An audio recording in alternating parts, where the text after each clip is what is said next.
Now, let's talk about ozonolysis, which is another oxidative cleavage type reaction.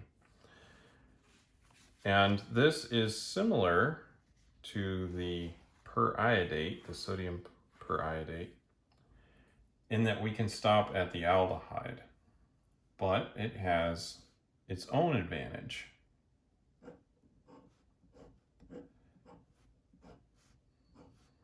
So using the same starting material here so that we can focus on the reaction, we're going to add some ozone, which you will need an ozone generator to make.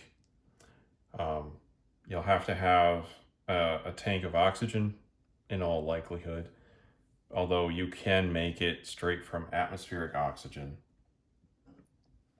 And you'll need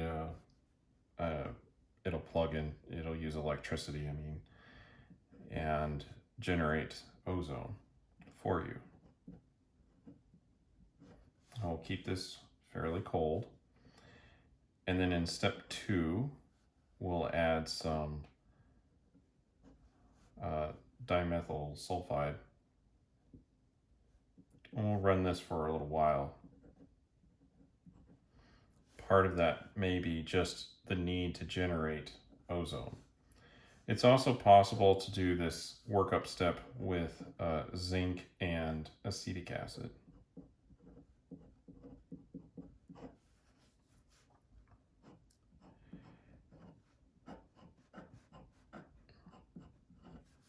This one also stops at the aldehyde.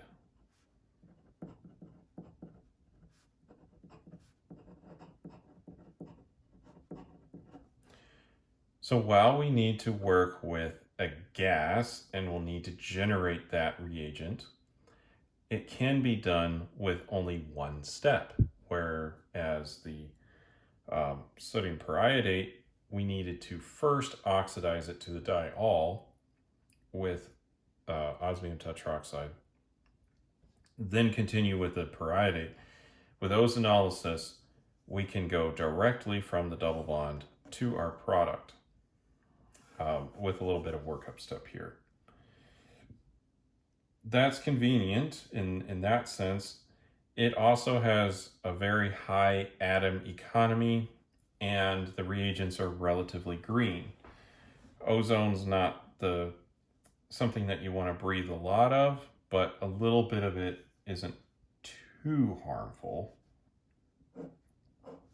And there's a small amount of it in the atmosphere, much more at higher altitudes, of course. It can be somewhat irritating.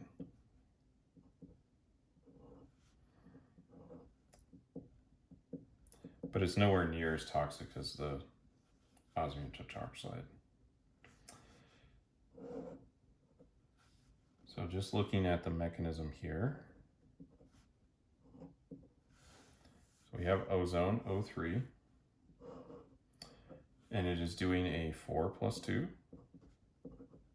cycloaddition.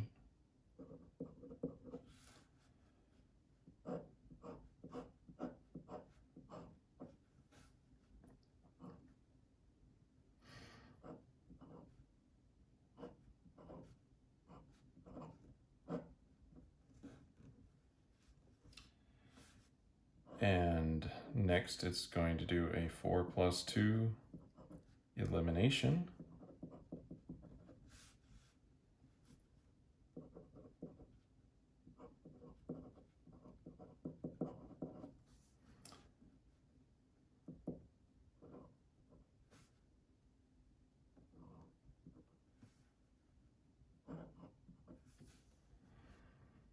Let's see if I can draw this neatly here.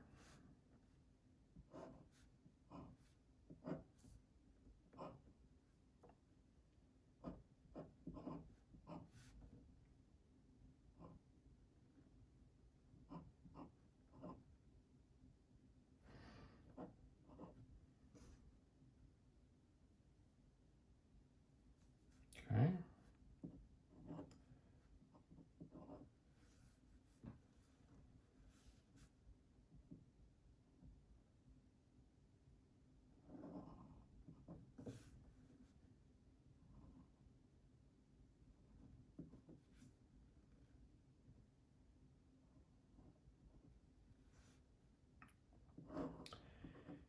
This is a different 4+2 addition.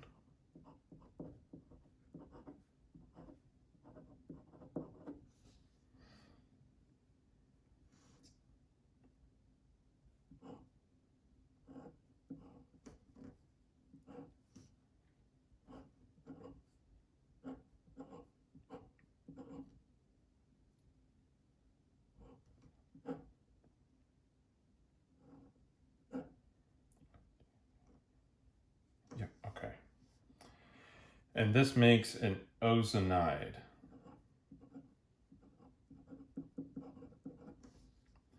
And this is where the second step comes in. And we add the dimethyl sulfide. It makes dimethyl sulfoxide.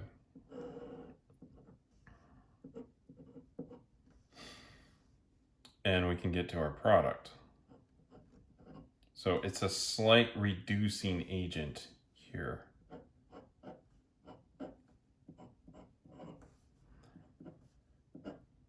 So reducing agents themselves are oxidized. So this turns the dimethyl sulfide to dimethyl sulfoxide, puts the oxygen in there. As you can see, we had to do something with that extra oxygen. And so this is the ozonolysis reaction. Now, I would like to point out just a little extra couple of things that we can do here. If instead of adding either zinc and acetic acid or dimethyl sulfide, we added sodium borohydride, then you can go to the diol.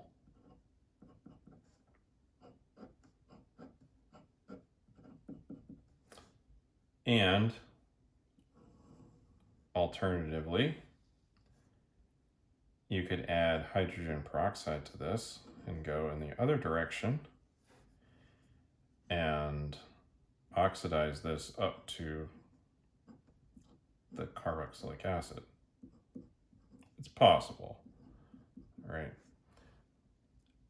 I'm not sure. Perhaps you would have a higher yield by doing it this way versus just directly adding potassium permanganate to this and going directly to this product, but that's another way. So ozonolysis is a way to stop at the aldehyde and perform this in largely one step, right, and avoid osmium tetroxide. It also has a very high atom economy because most only one oxygen here and then a little bit of generating dimethyl sulfoxide. But for the most part, most of the atoms are ending up in the product. So this is another way to cleave a double bond.